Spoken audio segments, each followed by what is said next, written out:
Czemu na kotle mam ustawione 50 stopni, w domu 22, a w mieszkaniu dalej zimno albo nie tak ciepło, jakbym chciał?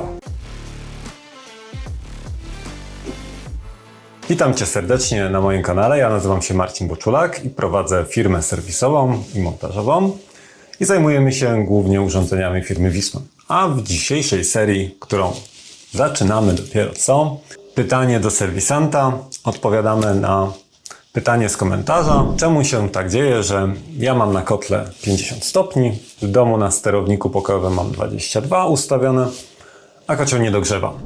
No, sytuacji do końca nie znam, natomiast zdarza się tak, i też przyjeżdżałem na takie awarie, że jest podobna sytuacja. Temperatury mogą być różne, grzejniki są w miarę gorące, ale po prostu mimo wszystko kocioł nam nie chce zagrzać tej zadanej temperatury. No i o co tutaj chodzi? No moi drodzy, jeżeli taka sytuacja wystąpi u Ciebie, to jeżeli jest to po wymianie ogrzewania, to prawdopodobnie ktoś po prostu dał Ci za małe grzejniki. W przypadku podłogówki ją zrobił niepoprawnie. Ewentualnie, może tak, to jest ten taki najgorszy scenariusz. O, tak, to jest najgorszy scenariusz.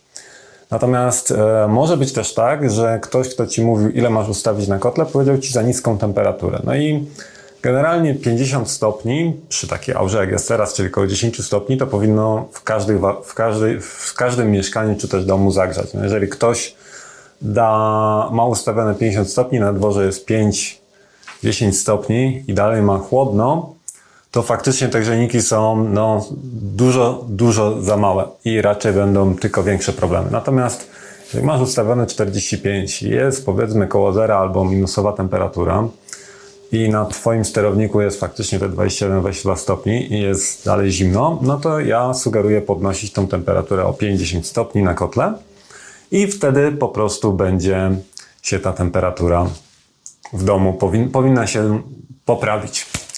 Także w zasadzie podsumowując, no mamy albo po prostu ustawiłeś zbyt małą temperaturę, żeby te dobrane grzejniki, czy też podłogówka grzała. Raczej to będzie się tyczyć grzejników, bo przy podłogówce takich sytuacji raczej nie ma. No jeżeli są, no to tam generalnie nie możesz ustawić więcej niż powiedzmy 40-45 w bardzo dużych porywach stopni. Jeżeli to Ci nie daje rady zagrzać wtedy, to niestety musisz wezwać specjalistę, który faktycznie sprawdzi, jak to wygląda. Takim specjalistą, jeżeli jest to instalacja na Wismanie i w okolicach Katowic, może być nasza firma. Zapraszamy do kontaktu. Natomiast przy grzejnikach, no generalnie lecimy do tylu stopni, żeby po prostu jednak w domu się udało zagrzać. 85 stopni przy minus 20 nie jest to nic nadzwyczajnego, także raczej w nowych instalacjach się tego unika, natomiast no, jeżeli trzeba, to tyle trzeba dać. Także ja Was zapraszam do sekcji komentarzy, jeżeli macie jakieś pytania do mnie, to będziemy dalej kręcić taką serię. Także subskrybujcie kanał, dajcie lajka, jeżeli materiał Wam się podobał i wszystkiego dobrego, trzymajcie się i cześć!